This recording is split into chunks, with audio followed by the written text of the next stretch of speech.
On this episode, I am joined by Logan Zawacki to talk about our recent trip to the 2021 IAAPA Expo. Today is November 26, 2021. This is episode 412 of the Main Street Magic Podcast. Jeremy and Rhonda are more than a little fond of Disney World, so they made this podcast to share it all with you. Reports and resorts, top 10 lists of all sorts. Main Street Magic's bringing it home for you. Hello and welcome to another episode of Main Street Magic. I am your host, Jeremy Stein, and I decided to give Rhonda the day off since it is Thanksgiving week, but I will soon be joined by your friend and mine, Logan Zawacki, who you might remember from our new show, Theme Park Shuffle. But make sure you check us out on the web at mainstmagic.com, as well as follow on Facebook, Twitter, and Instagram at mainstmagic. If you've not done so already, head out to Facebook and search for the Main Street Magic community and ask to join. But if you want even more content, including in-park, resort, at-home live streams, behind-the-scenes looks at this podcast, Main Street Magic merchandise discounts, and there's a whole lot more, you can check out our Patreon group at wonderlandcrew.com. And as the holidays are soon approaching, if you go to msmfriends.com, you can check out some of our partners and purchase those holiday gifts. And then finally, if you're getting ready to plan your next Disney, Universal vacation, maybe looking to go on a cruise or pretty much travel anywhere else in the world that will currently allow you to visit, head to msmears.com to learn more about our wonderful travel partner, Melissa Pilgrim, and fill out a form for a free quote. Logan, thanks for joining me today. Welcome back to the show. It's been a while. We're very familiar now with us doing Theme Park Shuffle together with David, but it's been a while since you've been on a regular Main Street Magic episode. So thank you for joining. Absolutely. It's good to be back. Yeah, sorry to disappoint those who are expecting Rhonda for this special episode, but hopefully you'll forgive me. Yes. And we're going to have so much stuff coming up. Logan and I are recording this on Tuesday. Our family leaves tomorrow for our Thanksgiving Fort Wilderness Disney trip. And we actually just scored very last minute candlelight processional dining package for Friday. So we can get guaranteed seatings because it's opening night and it is the voice of Moana. And I can never pronounce that actress's name. So I just say it's the voice of Moana. So we're excited to do that. But yeah, we're going to have a ton of content with Rhonda back here next week. But today, I got to join Logan at the 2021 IAAPA Expo at the Orange County Convention Center in Orlando last week. Logan is an IAAPA expert and regular, I would say. It was my first time getting to check out this incredible expo. So we kind of wanted to go through it, some things we learned. This is an event that anyone can actually attend, and I would highly recommend it for any theme park or entertainment fans. But Logan, what is IAAPA? Let's kind of kick it off there. And maybe if you have a little background of some of the previous expos and what they looked like that you've been able to visit. Yeah, absolutely. So IAAPA, the acronym IAAPA, is International Association of Amusement Parks and Attractions. And so IAAPA is an amazing network that connects not only parks with manufacturers and suppliers, but it connects the entire industry. So Jeremy, as you got to see when you visited, it's everything. Yeah. So it's not just where you go to find the new rides. It's where you go when you're like, we are looking for a coffee flavored Dippin' Dots. Yeah. Where should I go? I'm going to IAAPA. So, or a new inflatable for your inflatable bounce house business, or if you need a new zip line for your adventure park, if you need a new sort of flat ride for maybe you have a small family entertainment center that has a go-kart track and a mini golf, and you want to add just a little something extra there. This is the place to go. This is the biggest expo of the year for our industry. And they have 3 of these throughout the year. They have the US one, which is in Orlando every year, and that's the one that you and I got to attend last week. They also have an IAAPA Europe and an IAAPA Asia. And so all 3 of these culminate in just these mega shows connecting everyone in the industry. Also, the IAAPA website is an amazing place to get connected. You can also become accredited. So if you want to learn more and become certified in certain specific areas. For instance, food and beverage. If you want to become a certified food and beverage vendor, you can actually go through IAAPA, through their website. You can register, you can then sign up, take the courses, and become certified in different aspects of themed entertainment. So it's so much more than just a trade show. Yeah. It really provides services for the entire industry. It has amazing webinars throughout the year. I love the webinars, especially some of the more recent ones I've done. They've just been really good. And and it's free. That's the best part as far as the webinars. They're free, open to everyone, and you can actually earn accreditation to go towards your certificate. And then if you wanted to, for instance, take the test to become certified, that is an additional cost. And then the IAAPA show itself, IAAPA, the Expo, like you mentioned, anyone can attend. That's the best part. Yeah. Members, non-members, they have it to where if you're a member, obviously the ticket's going to be cheaper than if you're a non-member, but they also offer great student and teacher discounted prices. So they want students and teachers and people learning about the industry who are excited about it. They have it to where there's children are free below, I believe it's the age 12. Yes, it is. Okay. So great opportunity to bring your family. And the best part is too, with the young kids, they get to eat the carnival food for free. They get to ride on the carnival rides for free. So it really is like going to a small park within a trade show, which you can't get that anywhere else. It's amazing. IAAPA is absolutely amazing. And there's so many activities that take place, not only on the trade show floor, as you visit all of the booths and see the wealth of companies that keep the entire themed entertainment industry going.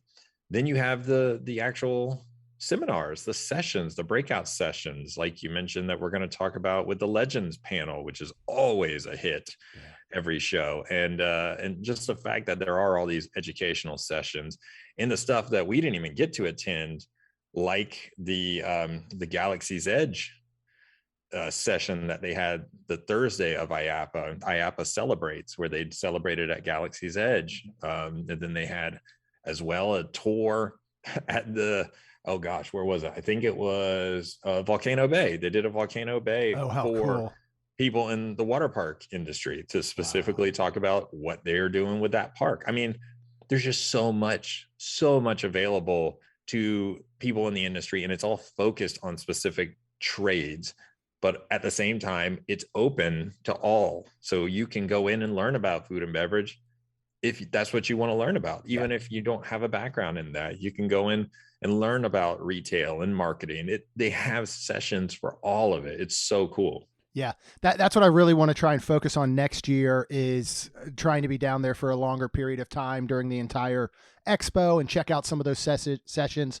If you go to IAAPA.org, and that's IAAPA.org, you can learn a whole lot more, as well as, look at next year when they announce the Expo, purchasing tickets. The thing, and I know I said this to you a lot when I was there, was just that blew me away is, in my mind, I had always thought this as a theme park Expo. And that's what I expected to go and see, the latest and greatest in rides and technologies, which it has. But then, what you're saying with themed entertainment, as you mentioned, there's everything from the carpet you would pick out for your arcade to the biggest roller coaster building companies or incredible companies like, Sally Dark Rides, that's creating the latest and greatest in theme and amusement park rides and attractions. And so, I was fascinated to walk by and be like, these are the people that sell the automatic paper towel dispensers to entertainment, companies all over the world. It's something that you don't think. And I know I always talk about episode 90 that I did with you and your colleague, Drew, and the anatomy of a ride, walking through this expo, the trade show portion, is like the anatomy of an entertainment business. Yeah. We have we have Adventure Landing, which is, I think they're probably, those are locally and family owned, I believe, correct? Yeah, they closed December 31st, Oh, unfortunately. really? I did not know that. Okay. Yeah, we're good. Oh, wow. Yeah, because we have the small one near us, not the big time one up in Jacksonville, but we have the one down the street that's got batting cages, go-karts, an arcade, and putt-putt course. And going somewhere like that, I just taken Lacey a few weeks ago, you don't think of the process of somebody saying, I want to build this small entertainment complex. Where do I get everything? Even looking at the payless systems that they have, there was a company I saw doing something very similar to Magic Bands in the Tapu Tapu they use at Volcano Bay. These systems and all that anybody can go that might be building something like this was just the coolest thing to me. And then again, down to concessions, which is, like you said, you could bring your 12 and under kid here for free, ride rides, eat food. On Friday when I went back, I kept circling that little pizza place that had the electric pizza ovens. Like I was about to start putting on a hat or glasses or something so they wouldn't recognize me, but that stuff was good. And then we had that, coffee flavored dipping dots were outstanding. Yeah, so good. So it was such a cool thing to see. And there's something, I used to work the home and patio show, those traveling home and patio shows, when I was with the credit union every year. And there's this certain energy and feeling you get at being at these style trade shows that is just kind of hard to explain. And it was so neat to walk down on that floor again and see the booths and, shoot, like the Sally booth that you guys had. What you put into this setup is just absolutely incredible. This isn't your trade show where you guys come and you're just, you're opening a poster board and putting it on an easel going, hey, here's what we do. And here's a little 32-inch TV with a DVD player hooked to it that's just playing, like our reel or something. These things are big time. This is go big or go home. Yeah. We don't play around. IAAPA, especially the show in Orlando, it is the big time. Yeah. So it is your chance to really shine as a company. And so, as you saw, the Sally booth, it was so good this year. We looked amazing. We had our Volcano shaman there in the front facing the main walkway, promoting the new attraction that's going into Lost Island and Waterloo, Iowa. And then literally on the other side of him, almost like in competing animatronics, where the moment one would stop talking, the other one would start. We had our pirate figure that's going to be going into the treasure hunt dark ride at Cannery Row that we're partnering with Daniels Woodland. It is just absolutely amazing. And then next to that, we had the Sesame Street mission model, the scale model. So you actually, for those who can't travel to Portaventura in Spain, you could have seen our entire attraction in miniature scale, and it just really helps put it into perspective in a different way than just watching the video online. And then we had our interactive blasters that with each different blaster, it showed a video highlighting the attraction that it's associated with. It was just an amazing booth, and everybody brought their A game this year. Some of the booths were just absolutely outstanding. It was so fun to see everybody again. We hadn't had one due to COVID. And so this was the first one in 2 years. Yeah. And it was amazing. Like you said, the energy that was there, everybody was so thrilled to be back. It felt great. Yeah. And hopefully nobody got sick after attending. Everybody was safe. And, God, it was just such a wonderful gathering of our entire industry, celebrating our industry, celebrating those who were lucky enough to survive the pandemic and didn't lose their companies. And, now that we're all back and the industry is rallying, and it just felt like a big celebration. Like, hey, guys, we did it. Yes. The industry will survive. Yes. And that it's going to be okay. It was a rough go of it, We lost some people, and some can't be replaced, but in the end, this is what it's all about for the industry. Is it's about creating this joy, this magic, this happiness for guests, whether it's at a tiny family entertainment center, whether it's at your local arcade, whether it's at a massive theme park, a regional theme park, or even just your home theater. Because the cool part is the stuff at IAAPA, some of it is residential. Yeah. You don't even have to go to a park to get it. You could literally go to the booth and say, "Ooh, I want that." Okay, here's our sales information. Go buy it. Wow. So it's pretty amazing the scope of everything at the show, and again, just how it's all connected. Yeah. And you don't realize it until you're there, and Yeah. then you see it, and you're like, "Man, I never ever would have thought about these teeny tiny details, but now that I'm here, I get it." It all makes sense. It's all connected, and it just gives you a greater appreciation for all the decisions that have to be made to keep not just a park in order, but also to keep a story going. When you look at these parks that create these fully immersive experiences, excuse me, and the story elements, because every teeny tiny little thing that they pick to go into a land has to support the story of that land. And so, yeah, meeting these people and going over how customizable can you make this paper towel dispenser? It's got to match. It's got to match the theming. Like, oh, for sure. All of it. Yeah. Oh, it's so cool. You're right. It certainly gives a new appreciation for everything, from the Disneys and Universals down to the local arcade down the street. And certainly, yeah, it gives you that appreciation to go support, especially these small business entertainment areas more, the ones that were able to survive through this, because when you think of, all right, a Sally Dark Ride, if you guys have, projects that obviously take over, several years sometimes, but when you think about the company that's selling carpet to an arcade and there's no arcades opening for a year, to see them thrive and survive through that is certainly great, because those are such shorter term projects. If a lot of these companies, I'm sure, signed off on a big project right before COVID, I know it slowed them down, but many of them were still able to go through and put people through work and all that stuff during this. So that was cool. So we are going to talk about the legends behind the legends panel, the Amazing Adventures of Spider-Man.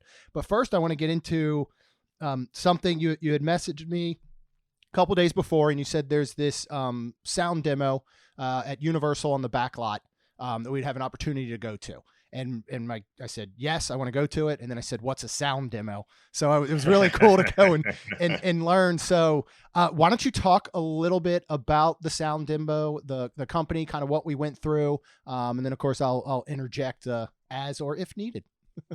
Absolutely. So we had a really cool opportunity, and this is just one of the many opportunities that are associated with IAAPA. So what's cool is not only do you have the things that are actually coordinated and organized by IAAPA, but then you also have manufacturers who are having their own events outside of IAAPA around the same time. Yeah. That allows what they call like an off-site or an off trade show floor opportunity to promote something that you literally can't do on the trade show floor. In this case, this was the sound demo by Holoplot, where they were able to book one of the sound stages at Universal Studios.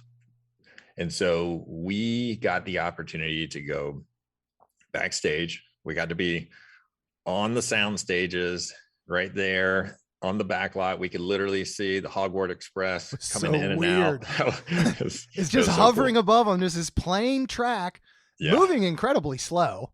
Like it was so cool though. And it was one of those things, a lot of people always worry about seeing some of the backstage stuff and will it ruin the magic? And for me, it always adds to it.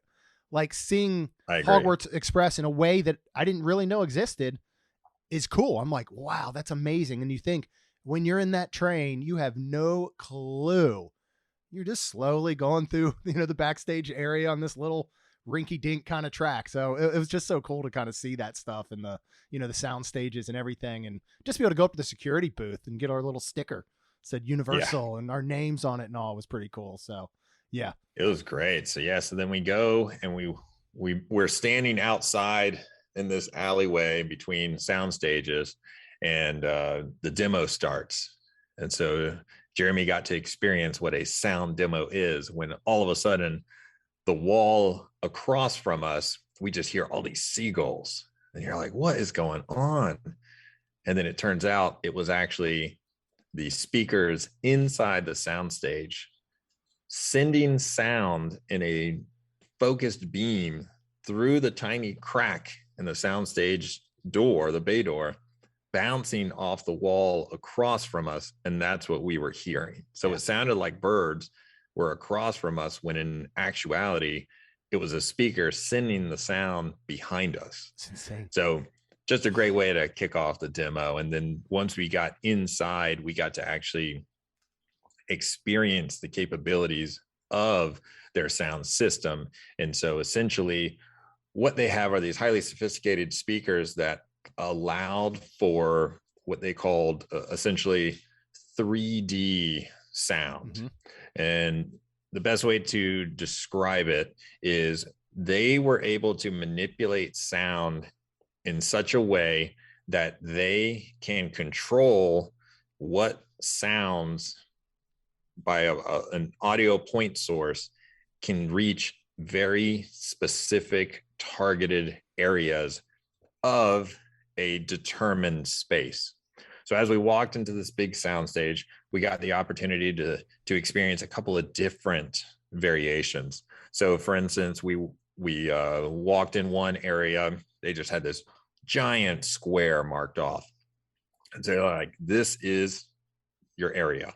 Stay in this area, walk around this area, and listen to the sound. And so once they started the speakers, and the crazy part was the speakers were all on one side of the wall. So it wasn't like we had speakers all the way around us to create essentially an even soundscape like you would expect. This was just one wall with speakers. And then we walked within this box, and what they managed to create was even coverage. So when you were 100 feet away from the speakers and you were 20 feet away from the speakers, as long as you stayed within that box, the audio level remained the same. Very impressive. Yes. And then what was even cooler is the moment you started walking out of that box, it fell off real fast. The sound just fell off, as probably 5 feet away. And now it's just a radical decrease in the volume level.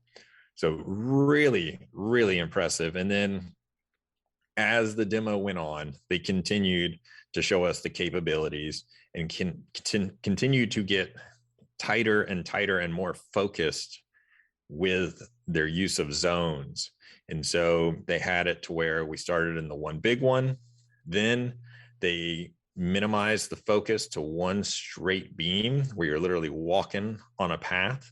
And again, the path essentially is 4 feet wide. So if two people were standing shoulder to shoulder, that's your focus beam.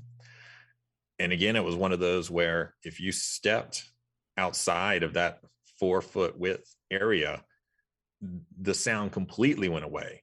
Yeah. Not like low volume. I mean, it completely went away. It was as if there was no sound at all while it is continuously playing. And the moment you step back into that 4 foot beam, you hear it.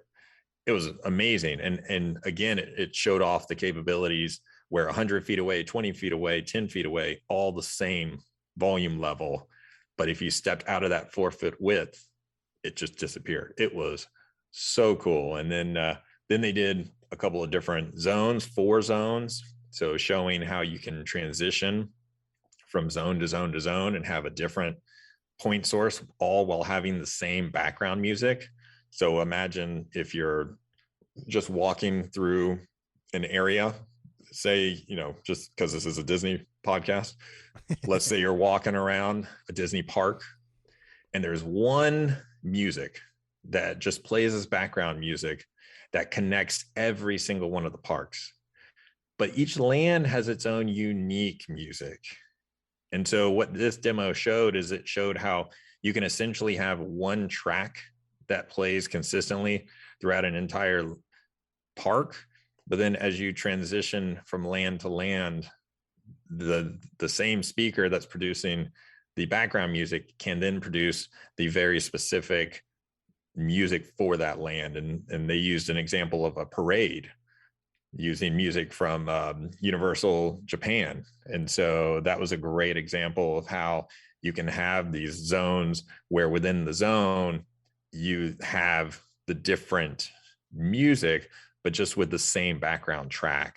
Yeah. Really, really cool. That part just blew my mind, you know, and I love that you said 3D sound, because this is surround sound without surrounding you.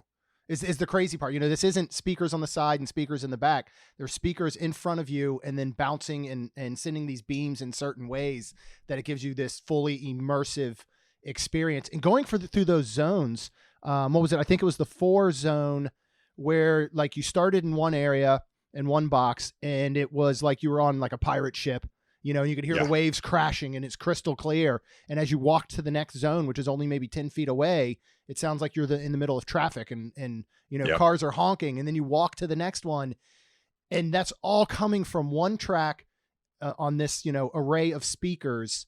Was just the coolest thing. And then, you know, they later pinpointed it down to smaller speakers. I just, it was nuts. The 8 zones were nuts. When they went to the 8 zone setup, it's like, wow, this is so accurate.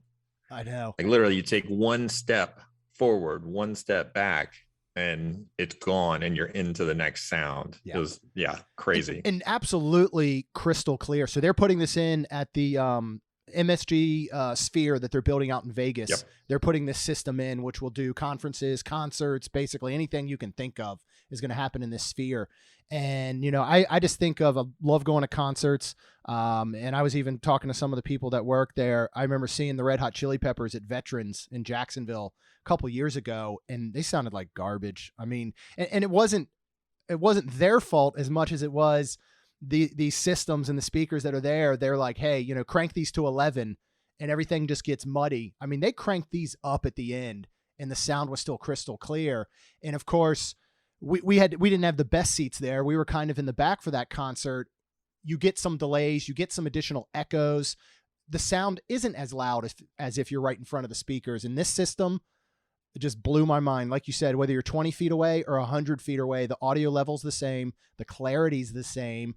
I just thought that was cool. And I think of, you know, you go to something like a concert or maybe, you know, again, even areas of a theme park or a show, and you might need to just step away to have a conversation, or maybe you have a child, you know, who is autistic and can't take that. They could almost sit to a side area where they could enjoy the same show, but at a lesser volume, you know? What do you envision? I know you talked about, you know, maybe Disney and going from land to land, but from maybe a ride capability, what do you see this system being able to do for rides, and in what ways does that help your industry when you're building rides and you know, budgeting and putting into these things? And of course, we don't know what this stuff costs, but exactly. That's a whole still other waiting thing. On that. Yeah. It's gonna be a big invoice. That.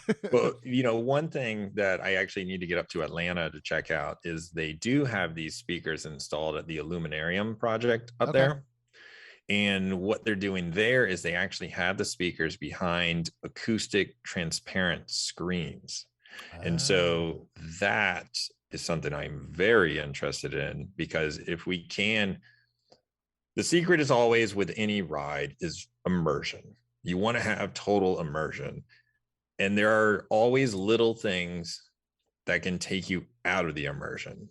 So there are, you know, when you see a speaker, you now, even though it may be well painted and disguised, but if you see it and you notice it, then it's going to take you out of the immersion. Yeah. You know, there's as much as I love Mickey and Minnie's Runaway Railway, there's multiple things from a audio standpoint that kind of drive me bonkers. There's one particular screen that has essentially right in the middle of the screen what looks to be a speaker. Even though it's covered, it's there, and it breaks up the immersion, the believability. Same thing with when I look up at the top of the scenic and I see all of the duct system for the AC unit. The fact that there's not any kind of, even if it's just a drop ceiling or something to kind of hide that. And again, a drop ceiling also takes you out of it where you're like, oh, okay, well, I'm supposed to be outside, but I look up and there's the drop ceiling. But when I do see something like that, where I can see the AC unit and I can see all the pipes and I see where everything goes, it's like, it does take you out of it. It takes you out of it at that moment. And this is something that the people in the industry notice way more than guests do. Yes, I bet. It's a curse. It is. It's a curse of working in the industry. Is unfortunately you see the things sometimes you don't want to. But that is definitely something I think we need to look into, because it would be great if we can actually just have the speakers behind the screens in such a way where it doesn't decrease the quality of the screen. We can still get those very rich projections on it, but it also has the sound coming through in such a way where it is very much in front of the riders and the guests, and you can have a little more control when they talk about those focus beams and getting the guest with the exact sound at the exact moment. And these are things that we're doing now, but it would still be great if there's a way to better hide the technology, in this case behind screens. Or also, I thought it was really impressive the way they were bouncing the sound. I love that idea of actually having it to where instead of having your speakers in the standard sort of left, right, coming at you from the front, if we can have it to where they're hidden in the scenery behind that the guests aren't looking at, because the vehicles don't face that way. And then you can actually reflect and target and do it, be very specific about the angle at which it's shooting and bouncing off and getting the guests exactly where you want them and giving them the experience just by hiding the technology, again, because that's always a secret. And that's what they talked about also in the Legends panels. You got to hide the technology. Yeah. Well, one of the things that was so cool, you're talking about that bouncing, is, they had these areas set up behind us where they could actually bounce sound off of it. And that one where we were standing on the straight line and you had your forward facing kind of in front of you sounds, and then behind you, which sounded again like there was another wall of speakers, and there's not. You could hear footsteps slowly walking towards you, getting louder and louder as they got closer. Like I think of when the Nemo show comes back, imagine what you could do to give a fully underwater immersive where they're bouncing sound behind you that just has very subtle things like bubbles or the sounds of, a dolphin or anything like that. I'm sure at some point in our future, this will come to a home audio use. I mean, think about having something that's almost like a sound bar, but that gives you fully immersive surround sound in your home where, like, I'm sure, like their team comes in or whatever, an installer comes in and maps out your room and is able to say, all right, we can bounce the surround sound off of this area, and this area. And all you have is still like a sound bar in front of you, would just be incredible. And same with the theater usage, I'm sure this is something that can come to theaters. And again, who knows what the cost really looks like, but if you're have a movie theater that has a dozen or so speakers going all around, and instead you now need 2, it'd be interesting to see what those costs balance out. I mean, maybe they're the same. I don't know. So that would be pretty cool. But that was it was just such an interesting thing. It certainly, again, is one of those things that gives me such more of an appreciation for what you guys do in creating these attractions, these stories, having to constantly stay up with technology, again, hiding speakers and things like that. And I mean, shoot, if you have less speakers to hide, probably makes it a little bit easier as well when you're building an attraction. So that was so cool to see. But the highlight of this entire couple of days for me was that Legends panel and the look behind the Amazing Adventures of Spider-Man, which is 22 years old now, right? Yeah. Which I don't think I had realized. Open 1999. That's insane. Especially, I mean, if you and I know we both think this, pretty much everybody thinks this, if you went and rode that ride today for the first time, you could easily think that it had opened, I think, within the past year. You know, I mean, other than, I know it's the comic book version and people would be like, well, where's the MCU one? But, you know, that's how good it still is. And so we got a chance to sit in on that where we had Phil Hedema. Is that the proper? Phil Hedema. Yep. So yeah, he now heads the Hedema Group. He used to work as senior vice president of Universal Creative. He had some managerial positions at Walt Disney Parks and Resorts before basically starting this Hedema Group firm. We had Scott Trowbridge, who pretty much handles all the Star Wars stuff at Disney now. He was he's now currently the portfolio creative executive for Walt Disney Imagineering. He used to be active in film and theater production. Then he held leadership roles with Universal Creative, of course, being part of this ride creation and doing the design and development arm of Universal Parks and Resorts. And then we had Terry Koo, who is Senior Vice President, Chief Creative Officer of Universal Creative, Universal Parks and Resorts Research and Development Division. So he's got a really big name tag, I think, to put that title on it. But in the 90s, he was with Walt Disney Imagineering, and in the late 90s, he transferred over to Universal Creative. So Amazing Adventures of Spider-Man, Islands of Adventure in the Marvel area. This ride has had 12 years of golden ticket for the world's best dark ride.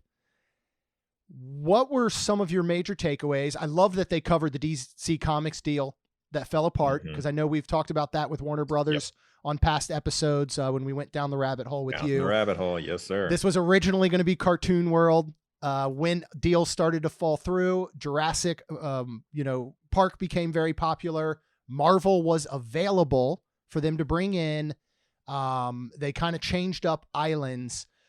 What were some of the stories that you found maybe surprising or just cool from this? What were some of your biggest takeaways? Again, as somebody who's, in there creating dark rides. Well, one of the biggest takeaways I got was right at the beginning when I believe it was Phil Hedema who made the statement that a hit has many fathers. And then the panel took the time to acknowledge everyone in the crowd who actually worked on the ride. That was part of the original attraction 22 years ago, and the people who've kept it going since then. And I think that says a lot, especially because in the industry, a lot of times creatives get all the credit and nobody else does. And a lot of them aren't even willing to share the credit. They will take it all and they will pat themselves on the back. But to have this group take the time to acknowledge anyone who worked on the attraction, that goes a long way, and it means a lot. And they were also humble. It was really awesome. It was really awesome. And an attraction, like it says, a hit has many fathers, and so many people work to make these attractions wonderful, and the theme parks run. And there's so many people involved that you just never completely understand the numbers, but it's always more than one person, no matter what that one person tries to tell you. So, another cool part about this was when they were explaining the whole process of deciding how this particular park, Islands of Adventure, was going to be built from the get-go and planned from the get-go differently than Universal Studios Orlando. They learned from their mistakes. They learned from trying to create a park with all prototype attractions, things that had never been done before, which is great if everything works. Right. But when everything's a prototype, you're taking huge risk. And when you have an opening day where most of the attractions are not working, that's a big risk on a negative way. So that's just, the entire success and future of the park runs on whether or not things function. And so they learned from that, and they knew they had to essentially take ride vehicle systems and things that had already been proven, so they weren't prototypes, these were roller coasters, and these were dark rides, and these were flat rides, all these things that had previously been tested in the industry and were running and operating at other parks, their own parks and other parks. So they knew they worked. They didn't have to worry about that. And then what they would focus on is just making one thing about those attractions unique. That way it has just that little bit of competitive advantage. It has just that something that marketing can really grasp on and say, this is what makes it different than everything else, more than just IP. But like, this is what makes this attraction different than all the other versions. And so I thought that was just a really smart lesson for everybody in the crowd to understand when you are planning a park, an entire park, that as much as you want every attraction to be the breakthrough brand new thing, you just can't do that. You can't take the risk of having everything be a prototype, because that could lead in catastrophic failure for your entire park. Oh yeah. So, and then they also talk about how they had to have at least one attraction that would be so different that it would break all the records. And that's what Spider-Man became. Yeah. Well, and one of the things that was so cool about it too, like you're talking about, doing some things that had never been done. And they certainly did that with this.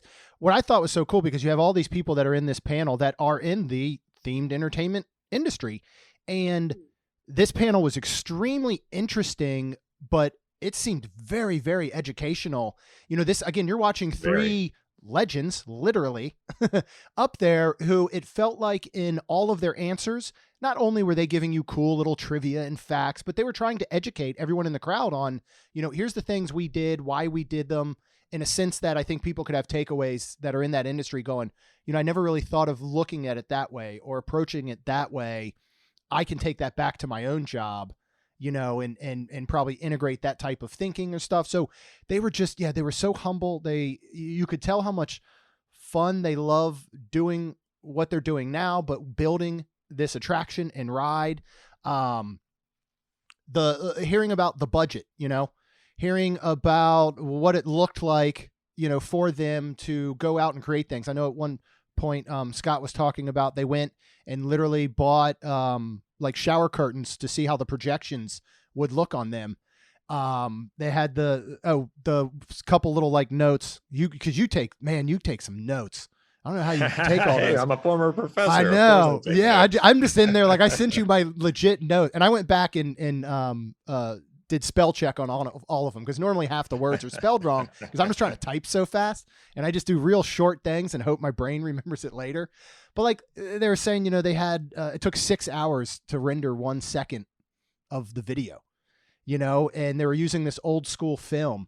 They got to a point where they actually had to, it was originally an 8-passenger vehicle, and it just wasn't going to work with the throughput that they needed in the story. And so they had to kind of redo all that and reshift the ride vehicle, and they took 3 scenes out. Yeah. Which is like something I wish we could see. Like, what would those have truly, do they have the storyboards? Like, what did they look like?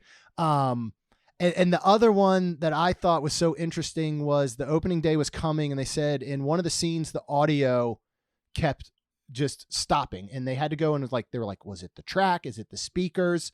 And then what was it? They had the cannon launching in a different scene that was interfering with that audio. Like, that just blows my mind, going through the process of figuring that out and fixing it. Well, they did the smart thing. They basically just tested one thing at a time. Yeah. Like, turn everything off. Okay, now turn this on. Okay, still working. Turn this on, still working. Turn this on. Oh, it stopped working. That's our problem. Yep.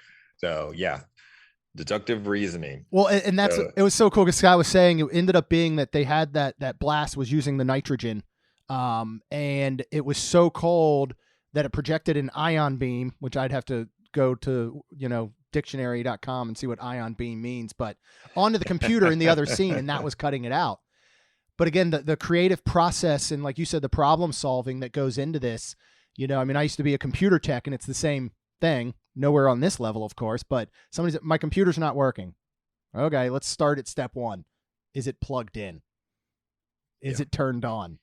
have you, and to think of going through that in a ride like this is very, very cool. But what else did you really find fascinating or interesting kind of from this, either from the process to, the creation? I mean, there were so many nuggets in here. So many good notes from this entire session. I mean, oh gosh. So let's see. They talked about, I think when we talk about the risk and how they had to do something that had never been done before, but yet they had to prove it could work, and the extremes they had to go to just to prove to executives and investors that it would work. Like, for instance, when they had to do a perspective shift demo. So for those of you who don't know what that is, when you are traveling by let's say, for instance, in real life, you're walking by a window. Well, you know how when you look out that window, the landscape moves according to where your view is. But when you're looking at when you're looking at your TV at home and you walk by your TV, the background doesn't shift as you walk by it. It's just a single window that's showing one flat image.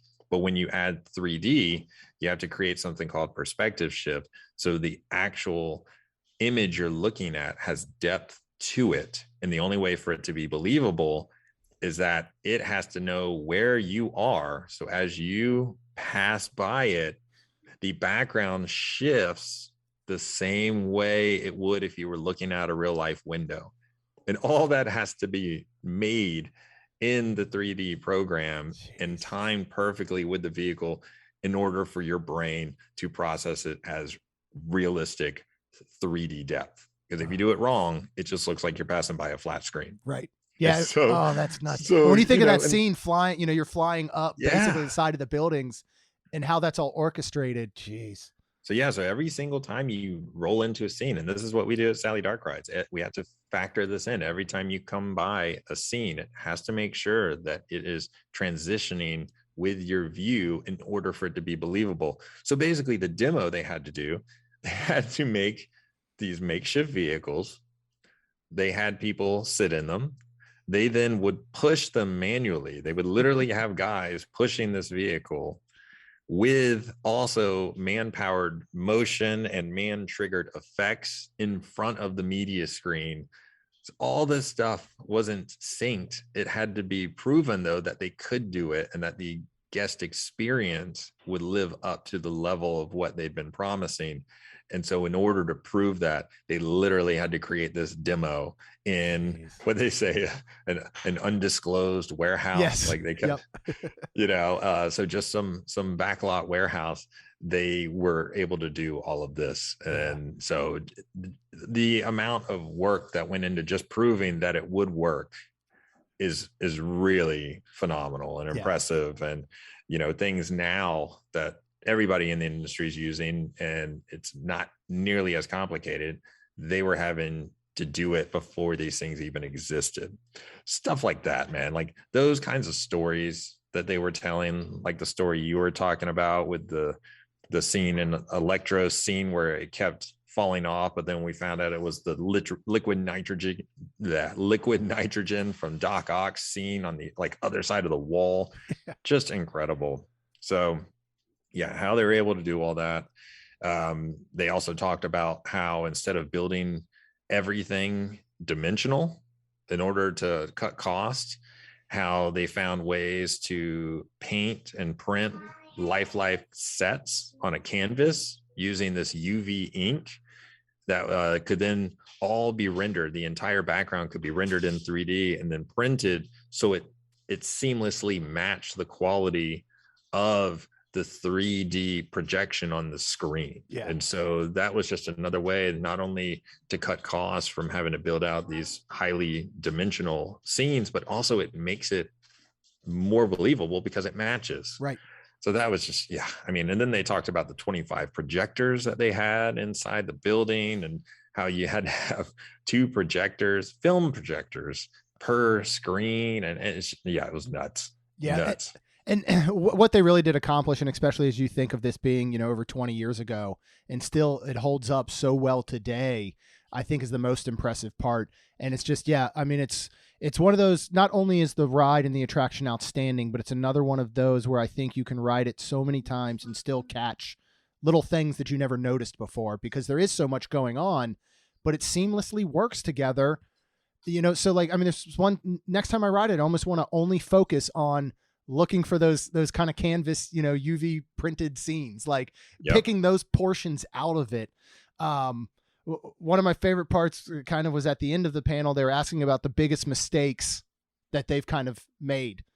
And Scott's wasn't really a mistake, but I thought this was a great kind of just piece of advice for anyone. Was he said, don't let things slide. If you're not happy with it, do something about it.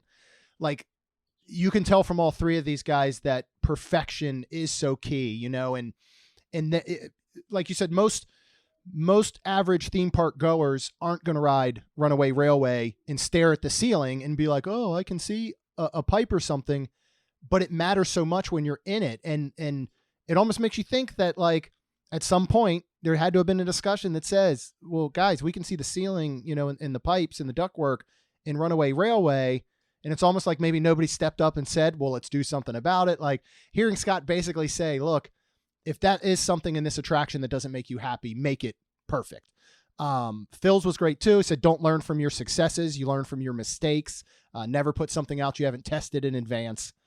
But then Terry Koo had the crowd applauding when he said he wished he had stopped senior management from building the Fast and the Furious ride. I mean, that was the best. And watching Twitter, like, people, I even went and tweeted it, but I don't have enough people that care about me. So some of the bigger accounts that were there tweeted it, and people were responding, and they were like, he did not just say that. You've got to be kidding. They're like, he said it all right. I just thought that was the best. But yeah, these guys were so good and informational, educational, interesting. And you can just tell that they really care so much about what they do, and it's not just the product that they're obviously putting out. You want to be happy about the product you're putting out, but you also want everyone else to enjoy it. And it was one of the other things that Phil said. He said, every audience is going to come in with an expectation. He's like, surprise them. Yeah.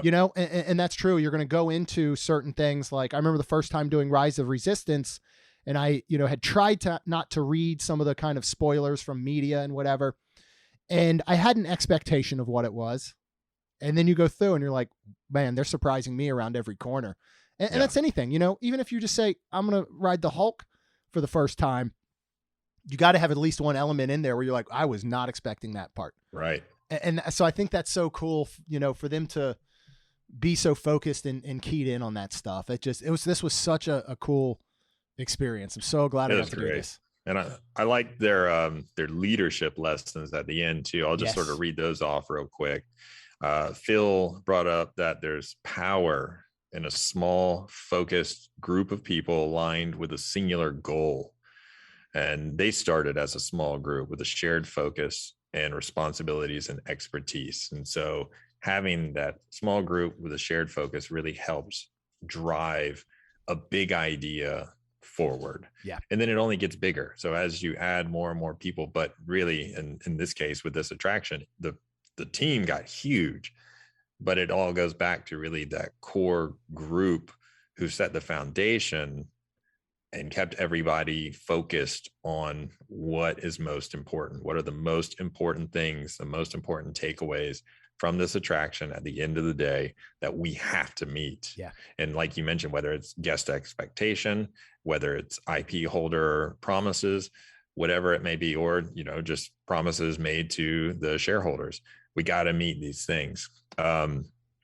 Next, I believe it was Terry who said, get your hands dirty, be humble, understand everyone's challenges, help everyone, and leaders are participants who listen. Yes. And that says a lot right there. I mean, again, it's one thing to be a leader. You really have to listen to your team, because you're not going to be able to lead if people come to you and they have ideas and they have suggestions. And like what Scott was saying with, if something that really bothers you, you need to point it out. You need to speak up. But a bad leader is going to hear you and say, meh, that's, we'll argue about it, but at the end of the day, it's not an issue. Right. But at least the person who brought it to his attention or her attention did what they needed to do to get it off their chest. And then lastly, Scott says there has to be a hierarchy, but everyone has ideas to improve if leaders are open to listen and collaborate. And I apologize if I got any of those. I didn't actually write their names down next to them. I'm going off of memory, so that may be incorrect as far as who said what, but those were the different things they said. And, the understanding the hierarchy, but the fact that everyone does bring something to the table. Everyone has their own unique expertise. And when you have a team that is truly passionate about making an attraction or an experience the best possible experience, then they really are invested and they really give suggestions with the goal of making it better based off of their experience, and not just to claim it as theirs, but to truly take a little bit of ownership because they are passionate about the project succeeding. Because in the end, that's what we all want in our industry. We just want whatever we're working on to succeed. And we all have ideas on why we think it could be improved. So that's great. It was just, and then they talked about the fact that, this project alone was a huge stepping stone for those three guys on the panel. Yeah. I mean, this kicked off their careers in totally new ways. Oh yeah. So yeah. There's just so many great takeaways. Yeah. So many great takeaways. Yeah. And I hate that I'm going to go into this next part real quick, because this would be the perfect spot to kind of end this episode. But I will have to mention that then on Friday, I got to sit in on seeing what is hopefully going to be the biggest ball of human hair in the world. And so maybe I should have maybe I should have done that before we ended on this incredible bits about leadership. Cause then it was all of a sudden it turned into the Raise Your Game show with my brother Alan on his podcast. Cause seriously, some of those takeaways were just unbelievable. And yeah, to see these guys as leaders and outstanding leaders, and to give, credit to their teams and everybody they work with, and to give this information and kind of start to teach younger people that are coming up in this industry. But yeah, Friday I did Ripley's partnered with Give Kids the World, and the president of Ripley's during the pandemic said that he was going to not shave his beard until every single Ripley's attraction was open. There's 100 of them throughout the entire world.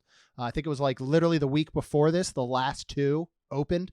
And so they had this big media event and the stage right in the middle of the expo floor. They brought out this a cappella group that was really, really good. I can't remember the name of them, but were they a barbershop quartet? That's what they should have gotten, but it was like suit wearing. They did a Beatles, their rendition of Come Together, which was really good. But if you go to notaboyband.com, you can check them out. They were really, really impressive. So they did that. They had literally this kind of, host that was this hype man that was kicking everything off because they were going to shave the president of Ripley's there on stage. Yes, Jim. Oh yeah. He's so cool. What a cool guy. I wasn't aware who the president, of Ripley's was, but he got up and said, a few words. Then they had this aerial acrobat, I guess you would call her, that came out that they attached. She had into her hair, and her hair wrapping around a little metal circle that they hooked and lifted her off the stage while she did aerial acrobatics, only technically being held by her hair. Which was both interesting and horrifying to watch, because you're just waiting for something to go wrong, and thankfully it did not. But yeah, it was a cool event. And then they literally they cut the beard. The barber who's been doing this initiative to build this hairball to break the current world record, and they're not quite there yet. I didn't even go back and look to see if they broke it, because all week you could stop by the Give Kids the World booth and they would cut your hair to add to the hairball. So the barber that had kind of a initiated all this and was donating it and helping raise this money, he had this pair of scissors that was like 4 feet long. And they held the beard out, and he took one big chop, and then he literally walked over and he made a little goatee on this hairball, which is named Hoss, and it's got a hat and eyes and feet and arms coming out of it, which are not human. Luckily, those were made of plastic. And he added this goatee to the hairball. And then, yeah, they kind of, they finished shaving him up and all, but it was a neat thing. And of course, all these proceeds and the money they were raising to give kids the world was outstanding. I mean, right there, I know there were executives and stuff from some of these companies that were on spot, donating $1,000, $1,500, basically right on spot. So they raised a lot more money during that. We're hoping to do some things with Give Kids the World in the new year. We're looking to do some sort of big charity type event that I know I'll probably be calling on you for some help and some well, stuff. Theme Park Shuffle will be heavily involved as well. It'll be so cool. But yeah, I mean, I can't thank you enough. I remember it was probably a month or so ago. You were like, Jeremy, the IAAPA convention's coming up. You should just go on their website and try and apply for a media pass. And I was like, okay, I have no reason anybody would say yes to that, but I'm going to do it. And so I went and filled it out. And yeah, like 2 weeks ago, I got an email, said you've been approved for Friday for a media credential, Main Street Magic's first ever. So thank you, Logan, for pushing me to do that. You are a podcaster. Yeah. Podcasters are in a lot of ways new forms of media. So it was so cool to get to do that and obviously get to hang out with you. You got to experience Three Bridges. Yes. We did go have dinner there, which was a blast. Yeah. Especially after, I got to meet the family. Yes. Yeah. And they were mostly all there. So, we just had such a good time and I was really glad that I got to go. I'm looking forward to next year. Maybe we can get the whole theme park shuffle crew there. Yes. Maybe we can get Rhonda out there. I know obviously this year things were still limited in the amount of press passes and the people that could come for each, kind of group and stuff. So hopefully next year we can get the whole team out and maybe do some stuff live from there and all. Would be very, very cool. Anything else you wanted to add or say before we sign off? No, I mean, just the only thing I would remind people is if you are interested in attending the IAAPA Expo, it's every year in Orlando. Well, minus last year, but every year in Orlando. And all you have to do is IAAPA.org, IAAPA.org. Check it out, look into it. If you want to purchase tickets to go, anyone can go. And so it's just a really fun, and it's a week long. So the trade show is Tuesday through Friday. So you've got a lot of opportunities to go if you do buy a ticket. Yeah. And so definitely worth your time. Lots of fun. You get to see so many cool new things. All the major announcements were done. Even Disney was in full force making announcements this year. That was cool. Yeah. I felt like it was almost more than we got out of Destination D23.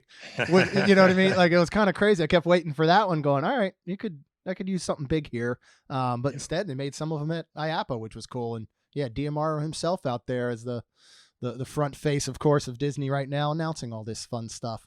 Yeah. So, it was very, very cool. Well, Logan, thank you as always for giving us your time and your knowledge, which is always so vast. And I guess I'll be obviously texting with our little TPS group as we always do, but we'll be talking again very soon as we record another Theme Park Shuffle. If you guys have not right now, Theme Park Shuffle is on this Main Street Magic feed, but it is also on its own feed. And most likely in the new year, we're going to go directly to the Theme Park Shuffle feed only for episodes. So if you are a fan of the show, or if you haven't checked it out yet, go out to your favorite podcasting platform, search for Theme Park Shuffle, and go ahead and subscribe directly to that feed because we don't want anyone to miss any of the cool new episodes coming up in the new year. And I bet even just being there last week at IAAPA probably sparked so many thoughts and ideas.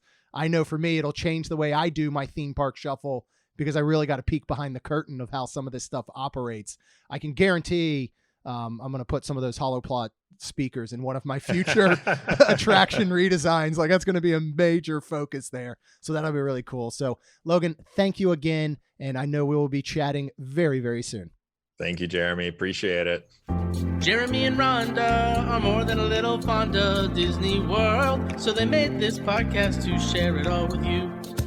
Reports and resorts, top 10 lists of all sorts, Main Street Magic's bringing it home for you.